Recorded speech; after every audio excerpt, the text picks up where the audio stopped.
Would you guys rather suffocate or get shot? Shot. Drowning or suffocating? Suffocating. Hey guys, what's up? My name is Sky Webb and I'm here to talk about a true crime story that I cannot get off my mind. But before I get started, I just want to put out a little disclaimer that I mean no harm to any of the victims or the victims' families, and I wish everybody who's hurt within this story the utmost peace and solace either in rest or in recovery. With that out of the way, happy True Crime Thursday. I hope everybody is having a super great day, and if you're not, I hope a little bit of YouTube is able to fix that for you. Today I'm looking into the murder of Skylar Neese, so sit back, relax, grab some snacks, and I'll jump into it. Skylar Neese was born on the 10th of February 1996 in West Virginia. She was the only child to Mary and Dave Neese, which isn't that just like the most wholesome names ever? Mary, Dave, and Skylar, like that is so fucking cute. I love them. Skylar lived in Star City with her family and they absolutely adored her. She was their only child, and so she was super loved, super spoiled in a good way, and they were a really happy, beautiful, go-lucky family. Skylar was a really good kid growing up. She was super intelligent. She picked up new skills really fast. In grade school, she made her first best friend, Morgan, and they became so close that they considered each other sisters, and even their families became really good friends. They were like almost like cousins, like families, because of how tight-knit the girls were. Then as a teenager, Skylar was an honor student at University High School. She had a job at Wendy's, which she absolutely loved, and she wanted to be a criminal lawyer when she grew up. She was super active on social media. She fit into high school really well, and socializing and her social life was definitely a very big priority to Skylar. Despite her social life being a massive priority, her and Morgan did end up sort of drifting apart due to her just making new friends and not really getting along, which is pretty average, pretty normal to happen when you go into high school. So Skylar's new best friend was a girl called Sheila Eddy, and she'd known her since they were about 8 years old. Soon after they became really close, they sort of brought in a new girl to their little friendship, and it was now a trio, and that girl was Rachel Schoaf. These girls were the closest best friends you would ever see. They did everything together. They were attached at the hip and they absolutely loved it. They would have sleepovers every weekend where they would film like goofy little videos to put on Facebook. Would you guys rather suffocate or get shot? Get shot. Shot. Wait, depends on where. Would you rather in the head? Shot. There would be no suffering at all. Drowning or suffocating? Suffocating. It's almost the same thing. I know, but like just living the absolute pride life in their like 12-y days. So on the 5th of July 2012, Skylar was 16 years old at the age... What? So on the 5th of July 2012, Skylar was about 16. She arrived home, went and saw her parents, put her arm around her mum, gave her a hug, gave her a kiss, said goodnight, did the same to her dad, and went off to bed. The next day, her dad was supposed to meet her at their apartment at lunchtime, but Skylar didn't show up. And so her dad was a little bit worried because normally she was pretty like on the ball when it came to like keeping your word when you say you're gonna meet up type thing. And so he called Mary and was like, Mary, she's not here. Do you know where she is? What's going on? Mary was super relaxed about this situation. She was like, it's fine. She's probably gone shopping with the girls. It's not really unusual for her to like want to blow off her dad to go hang out with the girls. She was so close with them. It could have easily just been she went shopping or she went and did something and forgot to tell you. So they hang up, but Dave is still concerned by the lack of communication, and so he calls up her friends and he calls Sheila and says, do you know where Skylar is? Is she with you? She was meant to meet me. And none of her friends have any idea where she is, including Sheila, doesn't know where she is. So now he's like, oh my goodness. So he goes outside, and that's when he sees that Skylar's window, like the window shield, had actually been kicked out, taken off, and beneath her window was a stool, like a little stepping stool thing. So immediately he's like, great, she snuck out. This has happened before. One other time she did sneak out with her friends Rachel and Sheila, and they were actually picked up by police for being out after curfew. She was in trouble then, whatever. He was like, great, she snuck out again. Don't know where she is though because she's not with Sheila, so now I'm worried. So he calls Skylar to let her know like, hey, you're in big trouble, you've snuck out, shame on you. And she doesn't answer, so he ends up calling her around 10 times, no answer. Now he calls Mary, he's a little bit panicked. He's like, she snuck out, she's not with Sheila though, so who is she with? What is she doing? She's still not answering me. And Mary at this point is still pretty relaxed. She's like, well, It's fine. She's got a shift at Wendy's at 4 p.m. She never misses a shift. She's such a good girl. I'll call Wendy's and make sure she's shown up, and it's fine. It's fine. But they didn't get a chance to call Wendy's because Wendy's actually called them and was like, hey, do you know if Skylar's coming in today? And at this point, Mary got very nervous. They were both very concerned at this point because they had no idea where she was. It wasn't like her to not show up to her shifts. This was alarming to them. A couple of minutes later though, they get another phone call. This time it's from Sheila, and Sheila says, look, I'm so sorry, I need to tell you the truth. We did sneak out last night. And Mary's like, okay, thank you so much for telling me. What happened? Where did you go? Where is Skylar? And Sheila said, I don't know. She asked us to drop her off at the end of the street so that you guys wouldn't hear her like sneaking back in. So we did that, and then we went home. We don't know where she is. At this point, Dave and Mary are just absolutely panic mode. Mary immediately assumes that she's been abducted at the end of the road while she was walking back home. Dave immediately reports her missing to the police. I have a daughter that's 16 years old. Apparently she snuck out of her room last night and she hasn't been seen since. None of her friends can get a hold of her. I can't find her. Hey, what's her name? Skylar Neese. But the police suspect pretty much off the bat that she's a runaway and she did this on purpose, and it's all by choice. Her parents though were absolutely adamant that she hadn't snuck away. This wasn't like her. This wasn't Skylar. And so the police went and looked at surveillance cameras on the Neese's apartment building, and they saw that Skylar did in fact sneak out, ran to a car, got in the back seat and drove off. So according to Sheila, both Sheila and Rachel dropped her off before 12 a.m. But on this tape, Skylar was seen leaving the house at 12:30 a.m. and they see her getting into this car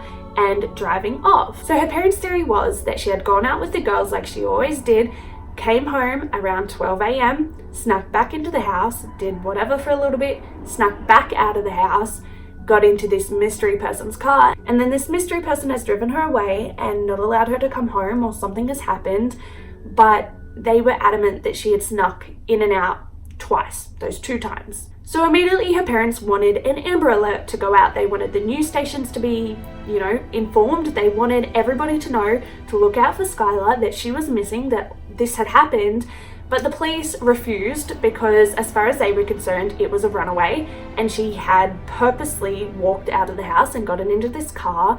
There was obviously consent to her getting into this car, and so they decided that it wasn't a case of a missing person or an Amber Alert.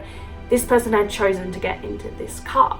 The next day, Skylar still hadn't come home and her parents were freaking out. By now, her family and her friends and everyone else had been informed that she was missing. So Sheila visited Skylar's parents the next day and she sat with Mary on her bed and they just cried and talked, and Sheila comforted Mary and said, it's all going to be okay, it's going to be okay, I'm so sorry that this is happening.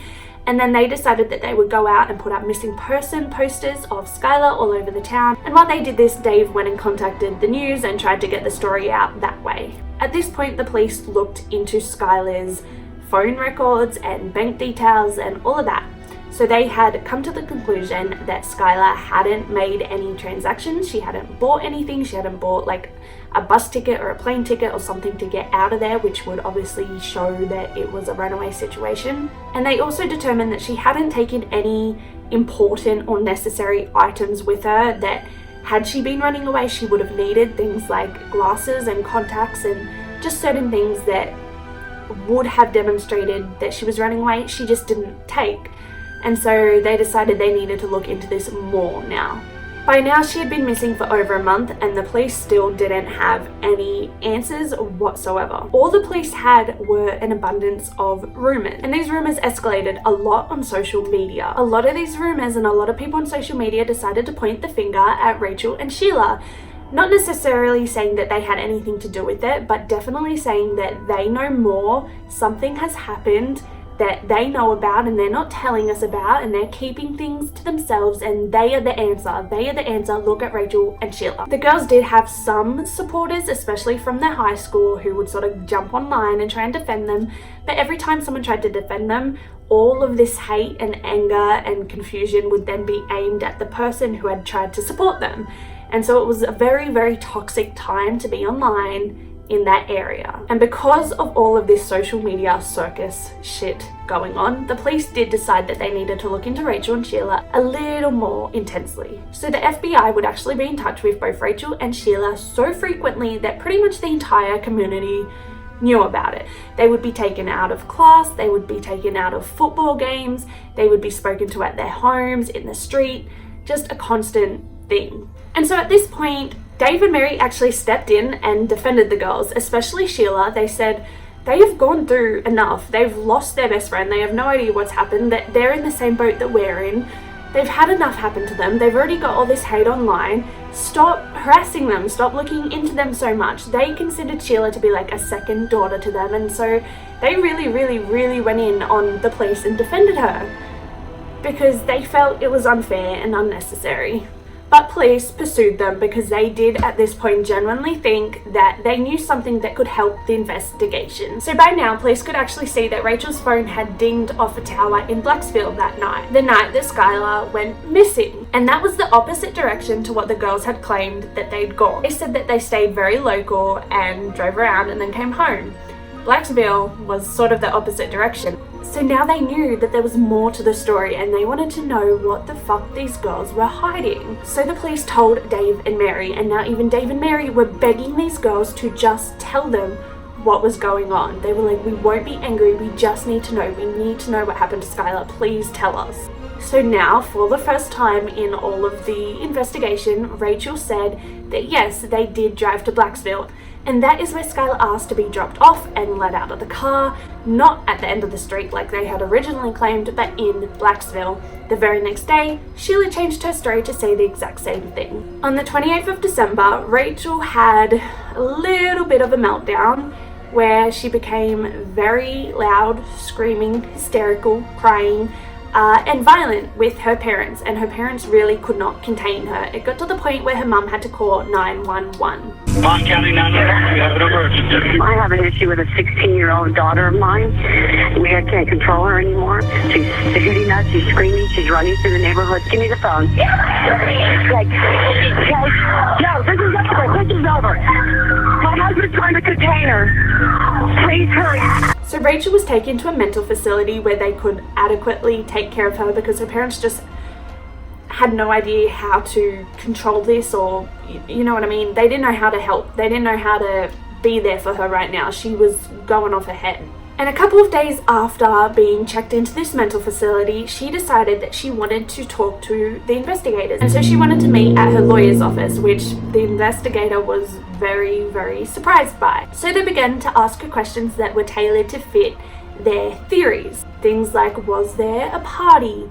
Did you girls do drugs? Did Skylar do drugs? Did Skylar OD? They thought that maybe there was a party where she had taken drugs and they'd try to cover it up so that they wouldn't get in trouble. Normal sort of teenage things where it was a sad, terrible accident.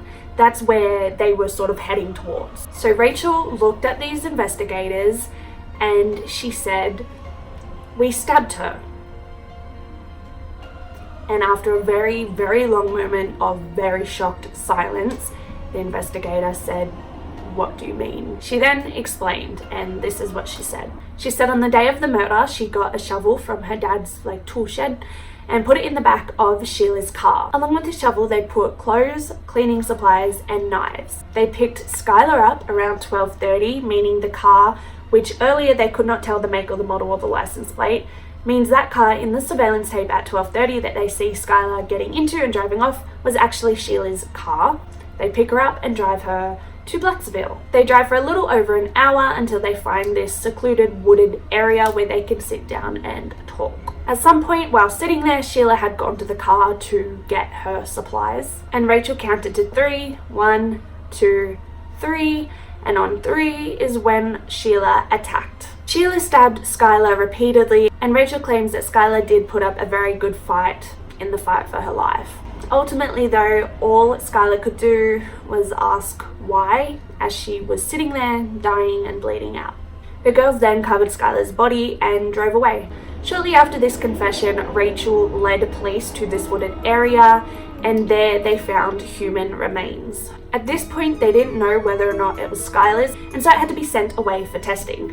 At this point, because they had no real evidence that anything Rachel was saying was fact or true or had any substance to it, they decided not to tell anybody. So that means Dave and Mary, who had opened their homes to these girls, opened their hearts to these girls, still didn't know that these girls had anything to do with Skylar's death. Besides that reason though, police also felt that they were better off to use Rachel as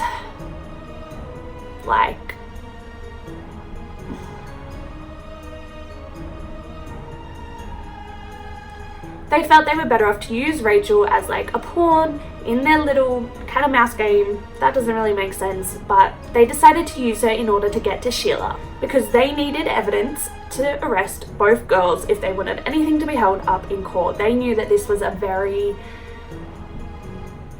irregular case. Normally there's not many cases of young girls murdering their friends, so it was they wanted to be 100% made sure they had everything that they needed. So they had Rachel wear a wire while she went and saw Sheila to try and get some sort of confession or, you know, whatever on the tape that they could use against the girls. But unfortunately, nothing was said to incriminate either girl.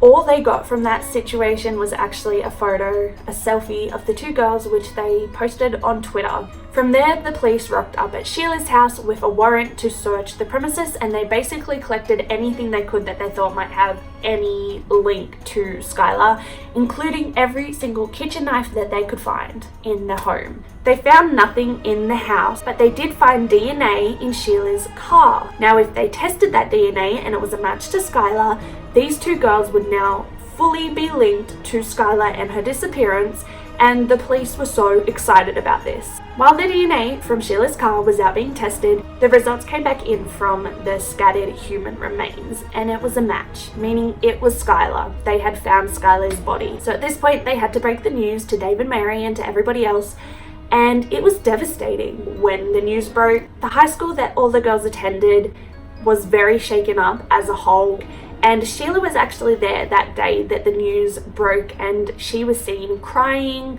and saying, why her? Who would do this? Who could do this to my best friend? Just very despicable, deceiving lies. It's heart-wrenching to know that a lot of girls looked up to Sheila as like a pillar of strength for them, because everybody missed her, everyone was scared, everyone, you didn't know what happened. It was very close to home, and Sheila was there for everybody, telling everybody it was going to be okay, telling everybody, you know, all this bullshit, just bullshit. To top it all off, Sheila started tweeting things the day that the news broke, saying things like, this is the worst day of my life, and the pain is real, and nobody could imagine the pain I'm feeling, and just the most self-centered, narcissistic crap you could ever imagine. No one had arrested the girls, and they were just off living their lives. At this point, it was almost like a game of cat and mouse with Sheila. She would come to interrogation, she would be late, she would be rude, she would not care, she'd be nonchalant, she'd come and go as she pleased. She felt like she was on top of the world. She felt like she had gotten away with murder. She even tweeted things like, we really did go on 3, referring to the countdown before Skylar's murder, which is just psychopathic. Finally, police were able to confirm that the DNA they found in Sheila's car was a match to Skylar's blood. So now they had what they needed. On the 1st of May 2013, Rachel Schoaf pleaded guilty to second-degree murder. This was after organising a plea deal for her, cooperation and help in order to get Sheila. From there, an arrest warrant went out for Sheila, and she was charged with first-degree murder. On the 6th of December, Sheila Eddy pleaded non-guilty to kidnapping, conspiracy to commit murder, and committing first-degree murder. She then took a plea deal pleading guilty to first-degree murder. Sheila Eddy, how do you plead to the offense of murder in the first degree of the felony charged in count 3 of the indictment in this case? Guilty. Which subsequently sentenced her to life in prison. In court, Rachel apologized directly to Dave and Mary. I don't know if there's a proper way to make this apology, because there are not even words to describe the guilt and remorse that I feel each day for what I've done. I became scared and caught up in something that I did not want to do, I never realized the gravity of my actions and how many people I've hurt. After this, Rachel Schoaf was sentenced to 30 years in prison with chance of parole after 10 years for second-degree murder. So this is as close as the Neese family will ever really get to justice. Yes, Rachel Schoaf did cooperate. And Rachel Schoaf also murdered my daughter in cold blood. She can take her apologies and everything else and sit on them because that's about what they're worth to me and my wife. She has done nothing but make our lives a living hell since this day one. And as much as a lot of people hate that Rachel only got 10 years, really, everybody is so super grateful that she actually came forward and helped to put Sheila behind bars, because had she not have done that, these girls may very well have gotten away with murder at 16 years old. The only good thing to come out of this entire situation is Skylar's law, which makes it a requirement to put out an Amber Alert for any missing persons, despite whether or not the police think that it might be a runaway, which is just a fantastic way to help other people, and something that I know the Neese family definitely would have appreciated at the time. They would have felt a lot more supported, and that, you know, everyone was trying to get their daughter back rather than feeling as though police just didn't care because they thought it was a runaway. This is an awesome law in Skylar's name that is going to help a lot of people.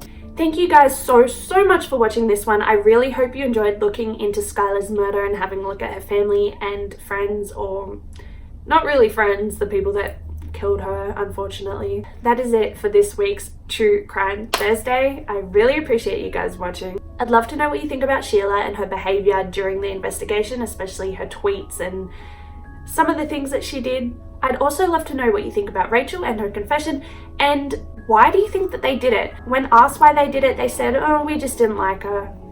Surely there's more to that story. What do you think? Let me know in the comments down below, or you can head over to my Facebook, which is skyweb with 3 B's, and let me know there. I would love to hear your opinion. Be sure to give this video a big thumbs up if you feel like it. I would really appreciate it. And be sure to subscribe so that you can see all my new videos I post every single Thursday, all about true crime. Make sure you guys are being safe out there. Don't sneak out unless it's like after 2 a.m. Don't trust redheads, and most importantly, do not make friends, because they will stab you in the back. Literally. Thank you guys so much for watching. Bye!